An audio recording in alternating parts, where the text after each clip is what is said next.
Welcome to MarcusG.tv. Thank you for tuning in. I am Chef Marcus Giuliano, and you can find all about me at chefonamission.com. Today's mission is wine, one of my favorites. I have a lot of favorite missions. I've done a video like this before, and it's so amazing because I talk to people in my restaurant all the time. They're just so amazed by the information, so I just have to make another video with the same information. Today's topic is sulfites in wine. A lot of people think they have a sulfite or claim they have a sulfite allergy. And so the first thing people say to me is, I can't drink red wine because of the sulfites, but I can have a glass of white wine, no problem. In reality, white wine has more sulfites than red wine. So what are people actually allergic to? That's a good question. People are actually allergic to the tannins in wine. In most cases, people still do have a sulfite allergy. So let me run down a quick rundown on organic wines and sulfites, and then we'll talk about tannins.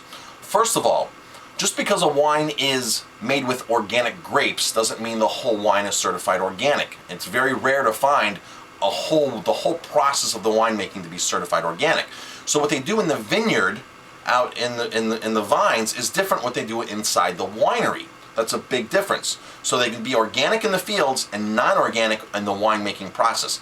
However, you can find USDA certified organic wines and other certified organic wines. Those are on the market, where everything in the field and inside the winery where they actually press the grapes and ferment and bottle is all done organically. So that's the good news. But those are very, very rare.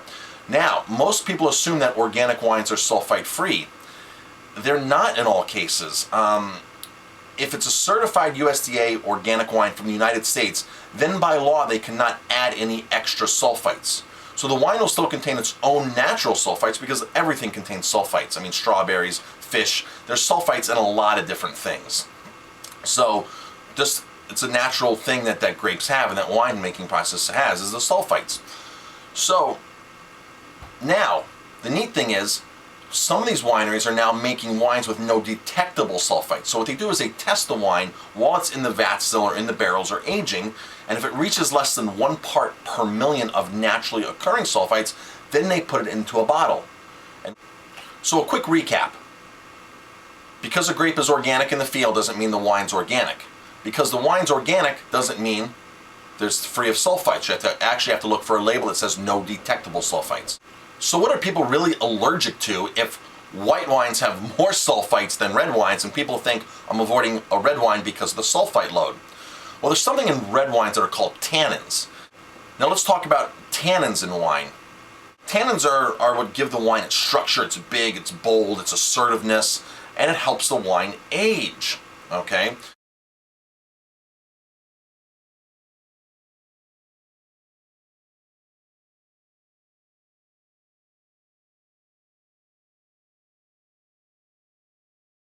I say go buy some dried apricots. You know those dried apricots, the really bright ones? The apricots we use here at Aromatime are actually very dull and brown colored, and people look at them like, those aren't apricots. Well, they are apricots. They just don't have any added sulfites because sulfites are a preservative. And that's why sulfites are in wine, because it's a preservative. So those really bright apricots and a lot of other things like cranberries, dried cranberries that are bright color, any dried fruit that is a bright color usually has been added. Their sulfites have usually been added to it. Now the load on sulfites in apricots is like 2,000 parts per million. It's really way up there. I'm not sure if that's the exact, but it's astronomical compared to wine. So I tell people, go eat some dried fruits. If you're having the same reaction that you're having with the wine, then there's a sulfite correlation there, okay?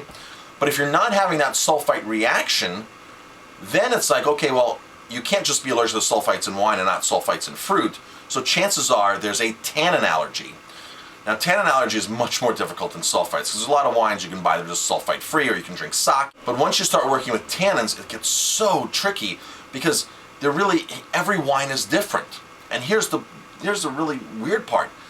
Every wine year after year can be different. So if you love a Syrah from California from XYZ vineyards, and then you drink a 2007 that treats you fine, all of a sudden the 2008 vintage comes out and you start drinking that, there could be a different tannin load in the 2008 versus the 2007, totally different.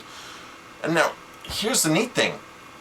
if you buy that wine and age it, the tannins will dissipate with age. So the older wines that have more structure, that have more boldness and assertiveness, that have more tannins, that have the ability to age, those tannins will actually decrease over time.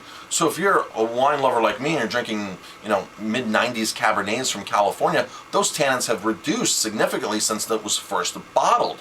So if you like the wine if you couldn't handle a wine 2-3 years ago, 5 years ago, 10 years ago, that wine right now might treat you perfectly fine for tannins. It also makes a difference what time of the day the grapes are picked. Some wineries, really focus on night harvest. Some focus in the morning, during the day. All that changes. So really, tannins are really a hard thing. My advice is if you find a wine that you can actually handle the tannin load, stick with that wine. Stick to that and just stay with that. You might want to experiment because you might want to taste other things. But typically, it's a tough thing. Tannins are a really tough thing in wines. So, just to recap, go grab some apricots, do the apricot test, a bright apricot test, see if it's sulfites versus tannins. Wines have both tannins and sulfites. So when people say, well, I can drink a white and not a red because the sulfites, they're actually saying I can drink a white because a white has no tannins versus the red who has much more tannins and structures and assertiveness. So that's really what that is. I hope this video helped you. Every time I talk to the people about this, they're just so amazed, and they come back to me like, you were right. It was never sulfites to begin with. It's tannins. It's the tannins that are doing it. I was wondering why certain red wines, because a lot of people say to me, well, I can drink a certain red wine, but I can't drink other wines, like red wine, because of the sulfites. Typically, they mean the tannins. They just don't understand that. So either way, a sulfite allergy and a tannin allergy can be pretty serious and can really mess you up. So just actually proceed with caution and and take this advice and experiment if you want to. But of course, I'm not giving any medical advice here. I'm just giving advice based upon my own personal experience and what I've noticed and things that I've observed in the 20 years in this business. Thank you very much for watching. If you like this video, please hit like, subscribe, share, and leave a comment. Thank you very much.